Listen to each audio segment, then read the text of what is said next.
ఇడా Sophia Scudder వయసు 19 సంవత్సరాలున్నప్పుడు అమెరికాలో చదువుకుంటూ వాళ్ళ నాన్నగారు భారతదేశంలోని తమిళనాడులో వైద్య మిషనరీగా పనిచేస్తూ ఉంటే వాళ్ళ నాన్నగారి దగ్గరికి వచ్చింది. అప్పుడు అక్కడ ఒక సంఘటన జరిగింది. అదేంటంటే ఒకరోజు జాన్ స్కడ్డర్ గారి దగ్గరికి భారతదేశపు ముగ్గురు స్త్రీలు ప్రసవం కొరకు తీసుకొని రాబడ్డారు. వారి ముగ్గురికి సర్జరీ చేయవలసిన అవసరము ఏర్పడింది.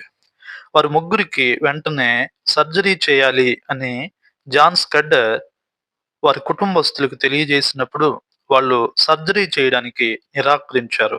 ఎందుకంటే అప్పుడు సాంప్రదాయం ప్రకారం భారతదేశంలో స్త్రీలు మాత్రమే సర్జరీ చేయాలి. స్త్రీలు మాత్రమే వైద్యం చేయాలి. పురుషులు వైద్యం చేయకూడదు అని చెప్పారు. ఆ పరిస్థితిని చూసి వారు సర్జరీ చేయకపోతే ఇబ్బంది పడతారు, మరణించే ప్రమాదం ఉందని జాన్ స్కడ్డర్ ఎంతో బ్రతిమిలాడినప్పటికి కూడా వారు అంగీకరించలేదు. మరుసటి రోజు వారి ముగ్గురు చనిపోయారు. ఆ సంఘటనను జాన్ స్కడ్డర్, ఆమె కుమార్తె ఇడా స్కడ్డర్ చూసి చెలించిపోయారు. జాన్ స్కడ్డర్ ఆ పరిస్థితిని చూసి దుఃఖిస్తూ ఉన్నప్పుడు ఇడా స్కడ్డర్ అడిగింది, నాన్న ఎందుకు వాళ్ళు సర్జరీ చేయించుకోలేదు అంటే, అమ్మా ఆడపిల్లలే సర్జరీ చేయాలి ఈ దేశంలో. నువ్వు డాక్టర్ చదువుతావా అని అడిగితే ఇడాస్కడ్డర్, నేను చదువుతాను నాన్న. భారతదేశం కోసం నిన్ను వలె నీ పొరుగు వారిని ప్రేమించుము అని యేసయ్య చెప్పిన మాట కోసం నేను డాక్టర్ చదువుతాను అని చెప్పి అప్పటికి అమెరికాలో ఎంతో ఎంజాయ్ చేద్దాము అని నిర్ణయించుకున్న తన నిర్ణయాలని వెనక్కి తీసుకొని అమెరికా దేశం వెళ్ళి వైద్య వృత్తిని అభ్యసించి మరలా తిరిగి భారతదేశం వచ్చింది.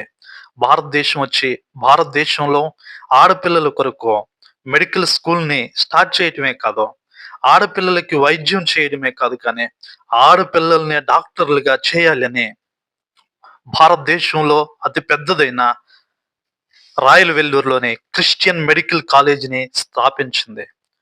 ఆ ప్రయత్నంలో తన తండ్రి చనిపోయాడు. రెండవ ప్రపంచ యుద్ధము అడ్డం వచ్చింది. కానీ వాళ్ళ తాత సీనియర్ జాన్ స్కడ్డర్ నేర్పించిన ఆ వైద్య వృత్తిని పట్టుకొని స్కడ్డర్ కుటుంబంలో నుంచి వచ్చిన ఇడా సోఫియా స్కడ్డర్ 7 సోదరులు, ఆ మొక్కతే ఆడపిల్ల అయినప్పటికీ భారతదేశంలోనే మహిళల్ని డాక్టర్లు చేయడానికి నడుం బిగించింది. మహాత్మా గాంధీ గారిని కలిసి మాట్లాడింది. ఎన్నో ప్రయత్నాలు చేసి చిట్ట చివరిగా భారతదేశంలో అతి పెద్దదైన క్రిస్టియన్ మెడికల్ కాలేజీని